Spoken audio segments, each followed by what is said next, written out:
याद कीजिए दोस्तों, लगभग 2 दिन पहले ही बिहार बंद के वक्त पप्पू यादव को राहुल गांधी की सिक्योरिटी ने सीढ़ियों से खदेड़ कर वापस उनके रास्ते भेज दिया था, जब पप्पू जी राहुल गांधी से मिलने की कोशिशों में सीढ़ियां चढ़ रहे थे। मगर राहुल गांधी को उनसे मिलने में कोई दिलचस्पी नहीं।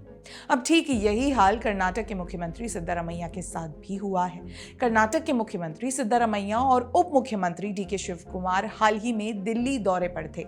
खबरें थी कि दोनों नेता कांग्रेस के वरिष्ठ नेता राहुल गांधी से मुलाकात करने वाले हैं, लेकिन सिद्धारमैया ने बताया कि उन्होंने राहुल गांधी से मिलने का समय मांगा था, मगर लगता है राहुल गांधी ने उन्हें नजरअंदाज कर समय दिया नहीं। राहुल गांधी, डीके कुमार साहब, No, he has not given any appointment to me. I sought an appointment to meet Rahul Gandhi ji today. So far, no information. You are sitting CM in Karnataka. Any vacancy for CM post in Karnataka? You will continue for 5 years. No, DK Shiv Kumar himself said it that there is no vacancy of Chief Minister post. देख रहे हैं ना दोस्तों, कर्नाटक के मुख्यमंत्री Siddaramaiah all the way Karnataka से आते हैं और राहुल गांधी दिल्ली में उनका अपमान कर उन्हें वापस भेज देते हैं। मतलब जिस कांग्रेसी राजकुमार के पास अपने ही पार्टी के बड़े बड़े नेताओं से मिलने का समय नहीं, वो आम जनता को क्या समय देगा। अब देखिए ना, इतना सब कुछ हो जाने के बाद जब सिद्धारमैया को इस बात का एहसास हुआ कि वो तो अंदर की बात बोल दिए हैं, तो सफाई देने उतर आए। उन्होंने कहा, मेरा दिल्ली दौरे का मुख्य उद्देश्य रक्षा मंत्री राजनाथ सिंह से मिलकर मैसूर दशहरा उत्सव के लिए एयर शो पर चर्चा करना था। राहुल गांधी से मुलाकात मेरी प्राथमिकता नहीं थी। अरे सिद्धारमैया जी, आप क्या प्राथमिकता देंगे?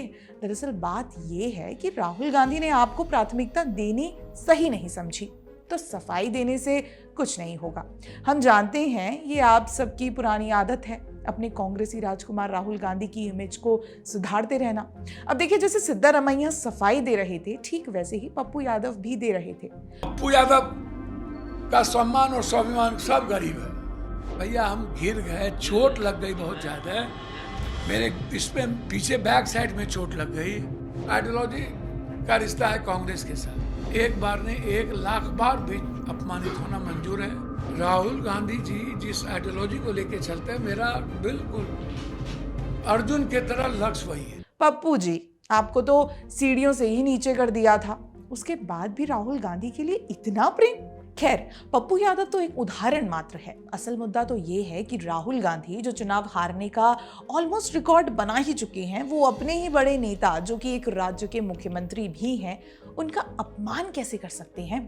वैसे देखा जाए तो दूसरों का अपमान करना राहुल गांधी को विरासत में ही मिला है।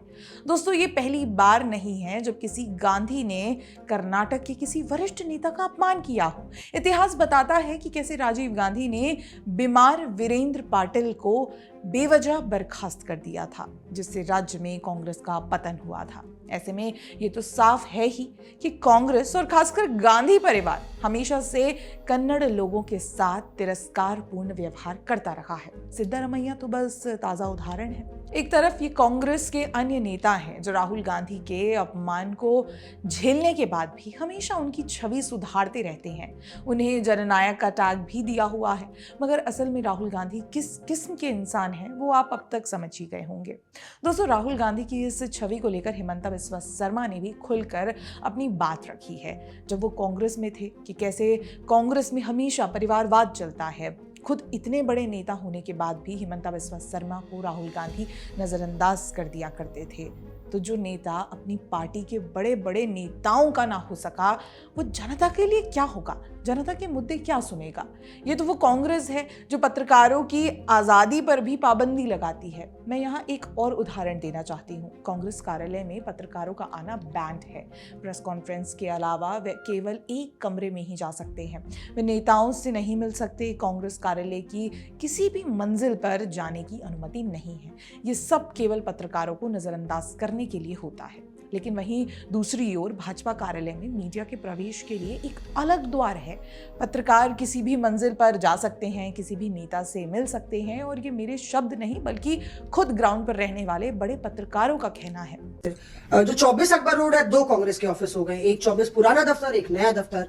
जो इंदिरा भवन है वो बहुत कॉर्पोरेट ऑफिस है, वहां पे मीडिया की एंट्री ऐसे एंट्री धड़ल्ले से नहीं है, हो सिर्फ सकती। प्रेस कॉन्फ्रेंस के टाइम पे हम अलाउड होते हैं। हाँ, तो जो नया कांग्रेस एक ब्रीफ- नया कांग्रेस ऑफिस है वहाँ नया पर। कांग्रेस इंदिरा ऑफिस है, भवन। और दुहाई दी जाती है कि बीजेपी में भी ऐसे ही होता है। क्या होता है आज बता बिल्कुल दो भी तुम। नहीं होता। कि नहीं। बीजेपी में भी ऐसे ही जी, होता है। बिल्कुल नहीं होता। अपने उद्घाटन में नहीं बुलाया था बीजेपी ने उद्घाटन पत्रकार में को। इनफैक्ट आपको बता दें, बीजेपी ने सीसी के साथ साथ अपने बीजेपी के मेन मुख्यालय के सामने एक एक्सटेंशन मुख्यालय भी खोला है।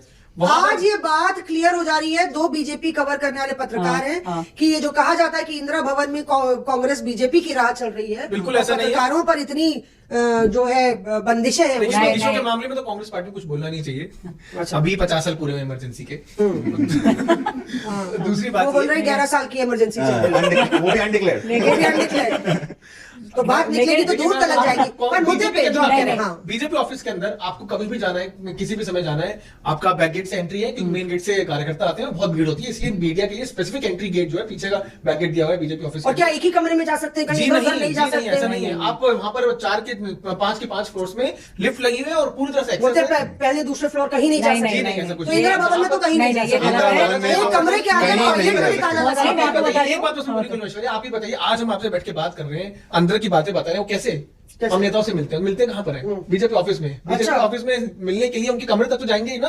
कैसे पहुंचते हैं? लिफ्ट से, फ्लोर से, कोई ऐसा डेजिग्नेट जगह नहीं है। जीने पे कि- ताला नहीं है। जीने पे ताला नहीं है, लिफ्ट पे ताला नहीं है, लिफ्ट मैन करने के लिए कोई आदमी खड़ा नहीं है। क्या आप बात आराम से क्या जा है? आप सेकंड करती हैं मैं मोशन को? पूरा सेकंड आप मौसमी मोशन को second कर रहे मैं हैं। पूरा सेकंड करती हूँ। कुछ लोग कई बार अगर बहुत थके होते हैं तो बीजेपी ऑफिस में सोए भी हैं, ये सच है। कई कैमरा पर्सन कई कैमरा पर्सन वगैरह अगर काम करते हुए तो वो वहां पे थोड़ी देर के लिए, मतलब आपको कई लोग ऐसे Short nap. दिखेंगे शॉर्ट नैप लेते हुए वहां दिखते हैं आपको। Power कोई उन्हें nap. उठाने नहीं आता, Power कोई nap. उन्हें आजकल कोई power की बहुत बात हो रही उन्हें है। तो ये एक्सेसिबिलिटी बीजेपी के अंदर तो ऐसा नहीं है। चलिए ये बात साफ हो जाती है। तो 2 युवा आते हैं कांग्रेस दफ्तर के बाहर और वो बोलते हैं मैडम राहुल गांधी जी से मिलना है। और अक्सर खैर, हम वापस राहुल गांधी द्वारा मुख्यमंत्री सिद्धारमैया को नजरअंदाज किए गए मुद्दे पर आते हैं, जिसको लेकर राजनीतिक विश्लेषकों का मानना है कि ये मामला कर्नाटक कांग्रेस में सिद्धारमैया और डीके शिव कुमार के बीच चल रही तथाकथित खींचातानी को उजागर करता है। वैसे दोस्तों, ये विवाद कर्नाटक की राजनीति में नई बहस छेड़ गया है। राहुल गांधी की चुप्पी और कांग्रेस आलाकमान की ओर से कोई आधिकारिक बयान न आने से ये मामला और गर्म हो सकता है। साथ ही राहुल गांधी की अकड़ से भी सब वाकिफ हो ही गए हैं। जो अपनी पार्टी के नेता को ही नजरअंदाज कर दे, वो जननायक तो हो ही नहीं सकता।